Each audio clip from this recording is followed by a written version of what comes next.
Edgefest 24. We are still here. We're still alive, and I am so very happy that the Avett Brothers are here with us today. What's going on, guys?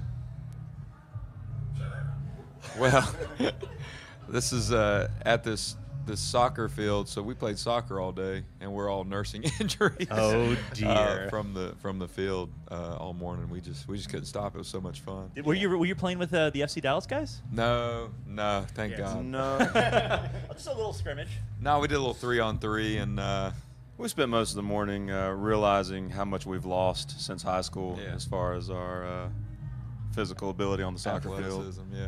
There's nothing worse than the realization that you are not young anymore, and if you go out there and hurt yourself, you're hurt for a good while. Yeah. For real. For sure. But it's great. We're out on the road, and I mean, just being here, like it's too much fun to really let any of that stuff get in the way. Yeah. Well, we have a very special appreciation for you guys in Dallas because one of the last times you were here, maybe 3 years ago, you brought up a hero to join you guys on stage. You brought up Dirk to play a little tambourine with you. Talk about how that all came about, and did you guys get to hang out with him at all after the show? Because he's a huge fan of you guys. Mm-hmm. We did. We got to hang out with Dirk a good bit. He's got his hands full right now as we speak, actually. He had something going on tonight. Yeah, so I'm not sure what it was. He was going to be here, but he was like, I have a previous engagement. You're right. Whatever that might be. Dirk's awesome. I guess he came to see us at that smaller venue first. It was at Verizon Theater.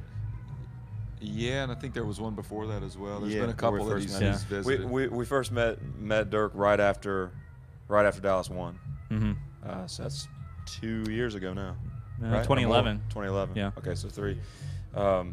Whatever. He came on the bus and we had a nice conversation. He was very complimentary. We were the same. He's a lot of fun.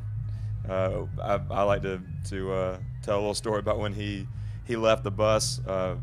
We have we've got our crew with us, our guitar techs and all that, and occasionally when we're parked outside of a venue, if the door opens and there's maybe a crowd waiting outside after the show, they're waiting for one of the band members to come out to sign things or say hello or whatever.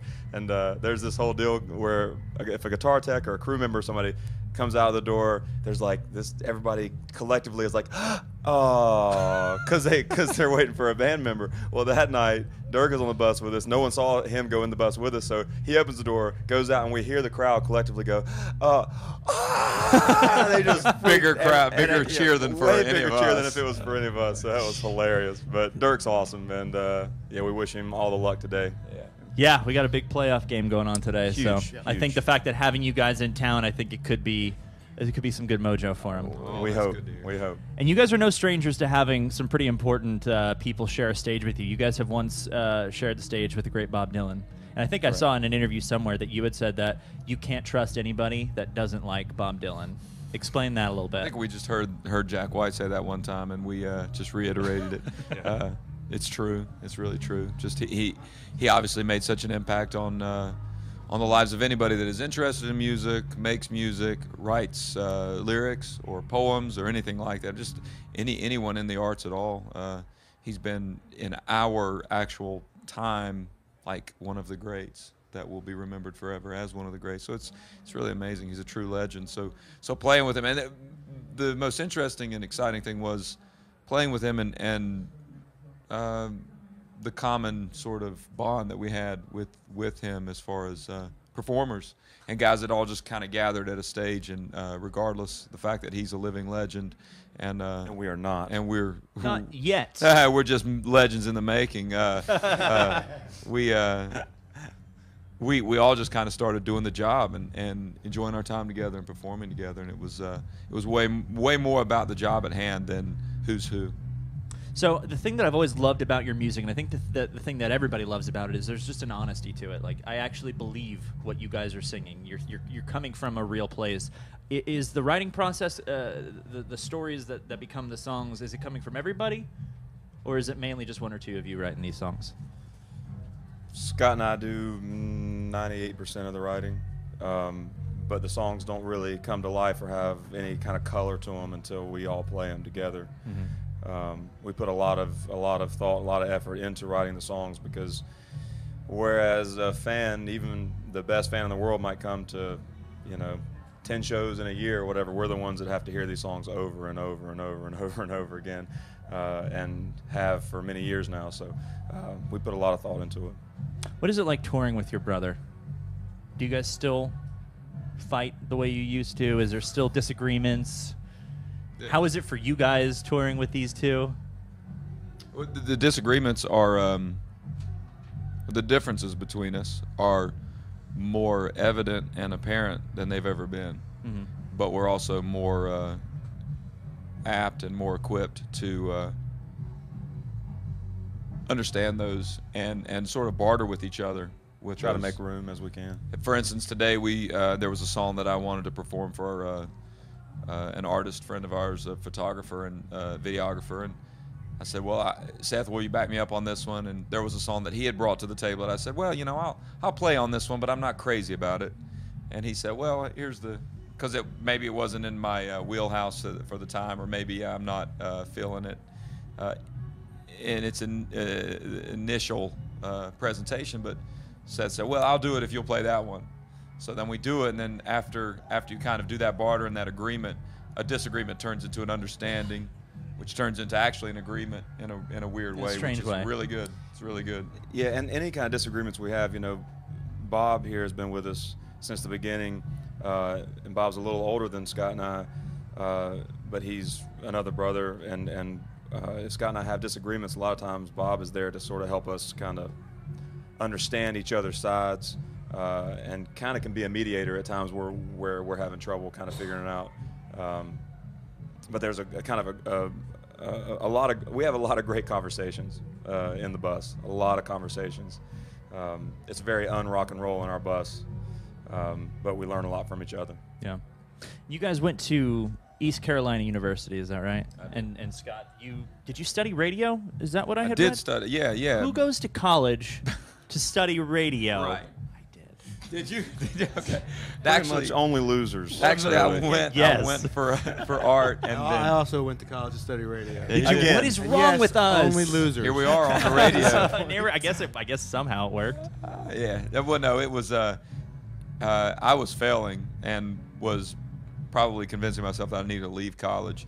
And someone suggested to me, well, if you want to get out fast, there's a communications degree, broadcasting. There's a lot of guys that go into it. Yep. You can still get out in a decent amount of time. Similar story for you, Mark. Same thing. I remember explaining this to my parents. I won't be there that long. Right. 6 years later. But we learned how to cut and splice. We Yeah, did the on whole actual thing. tape, yeah. On actual tape. Mm-hmm. I edited. I was challenged by one of our professors that said, you can't do two voices on radio and get away with it. It rarely happens. And I said, well, okay. And maybe he was just testing me. So I found these types of challenges very exciting for me and very interesting. So I started to love radio quite a bit. Mm-hmm. In the process, I went back to the art degree and ended up finishing with both degrees. But East Carolina it's an interesting place. It's like many of the small college towns in the United States. They're hubs of culture, rich with art, music, and life. Even though the town may be extremely poor, Yeah. but the school is just rich with life. And It rich with sounds art. like another band getting a ton of attention right now, Future Islands, also met They're from. Yeah. They were. There was a band called Art Lord and the Self in the Portrait. self-portraits, yeah. They were going on as we were becoming this. There was a band called now they're called Valiant Thor. Yeah. They Yeah. were Lo-Fi Conspiracy. We were in a band called Nemo, and the Avett Brothers started in that same circle. We all played the same shows together. We actually played shows that probably Art Lord were on. We would play at coffee shops, house parties. It was a great community that spread out in the world in a really weird way. Yeah, Very yeah. raw, very Yeah. raw. Yeah, and now everyone is kind of getting their own attention in their own different ways, which is also kind of cool. It's very cool. Yeah. So, when you're playing these big festival shows, do you ever get the chance to see any of the other bands? And are there any that you've kind of discovered while you've been out on the road that you particularly like? Last year we were lucky enough to see twice the Chili Peppers, which we hadn't seen them live. And you have so- you have a connection with them as well. With Chad, Yeah. we've gotten to know Chad Smith pretty well, and with Rick, being close with all those guys. So seeing them has been very, very important for us in our I think we have some same spirit, although our aesthetic may be completely different in the audio world, but not as much as people may think. The spirit is very, very akin. Yeah, and we've had the great fortune and luck to play at a lot of different kinds of festivals. Yeah. And for the most part, we're kind of in and out. We're there, we perform, we leave to get to the next venue. But there's a sort of a smaller sort of family-oriented festival circuit that involves a lot of Americana bands that we've had the good fortune to play a lot of. And I mean, everybody in the world knew about Sam Bush except for me, apparently. I've always known of him, and we've traveled a lot of the same circles. But I just finally was able to watch him perform just a few weeks ago at the Sewanee Spring Fest down in Florida. Yeah. And it's just incredible, just amazing. So it's weird that the times where we're able to see bands at festivals is the exception to the rule. We're normally just on our own trajectory. And you mentioned Rick Rubin produced the new record, Magpie and the Dandelion. He's done a couple of your records, hasn't he, at this point? Yeah, that would have been the third. So what is it like working with that guy? That guy seems to be one of the most interesting people. Do you have any interesting Rick Rubin stories, or is he literally just like, no funny business, he just gets in there and does the job and gets out? Well, he knows that getting in there and being together is the best part of the whole thing, that the human connection and the human relationship. I mean, we love doing what we do. He loves doing what he does. He'll be the first to tell you it gets really strange when it's all about charts and all about popularity. He has no interest in that. He knows what works, and he knows he has a barometer for what's good and what's bad. And that good barometer is good for all humans. It's interesting because it's naturally he understands what makes a great work in the song department. He understands that composition. He's a professional music fan, so he can sit down and critique something from a professional's point of view. But working with him, like Magpie and the Carpenter, we both did remotely, and then post we would meet with Rick and work things out in person. It had a little bit of recording time, but we were talking about this next album that we're going to record, and we were talking about how, you know what, really the magic is being with each other in the room and doing it. Let's gravitate towards that opportunity again. So the live experience of actually making this thing in person, not remotely, in real time, in real performing, like it once was done more than it is now. Yeah, and that kind of lends itself to that honesty, the fact that it's believable. Like, we believe the words coming out of your mouths. Mark, do you know who Ric Flair is? I do. Okay, you're asking about funny experiences with Rick. I think the funniest thing I can think of is that Rick is a huge wrestling fan. Really? Yeah, and it was. Is Ric Flair's from North Carolina, isn't he? He is Oh, yes. He is all about we North grew Carolina. up. There was I guess a lot of wrestling around. Yeah, we around had. North Carolina. Ivan Koloff still lives right outside of Greenville, where Does he East Carolina really? I University. didn't even know he was still alive. Nikita Koloff was around. Yeah. Our town.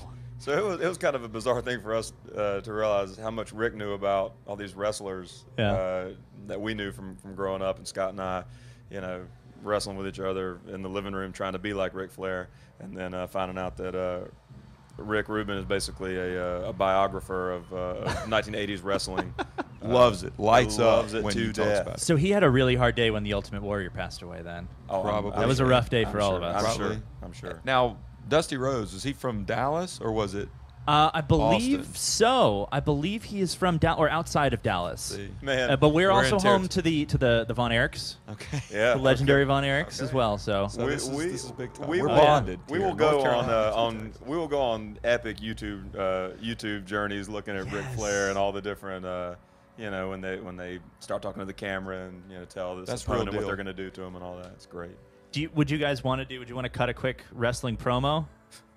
Yeah, sure. Yeah? Just Get in there. look in the camera. Let's just do it. Okay, but what's it for? What are we It's promoting? for Edgefest. You're here. Oh. You're about to fight at Edgefest. Yeah, but who is Scott going to fight? Everybody at Edgefest. Everybody. Yeah, all of it. All of us. Get him. Hold on. Get into character. All right, well, you got to watch my chest. Hey! All you people at Edgefest! I'm going to break you with my Americana, my banjoing, my honesty, and nobody's going to touch me.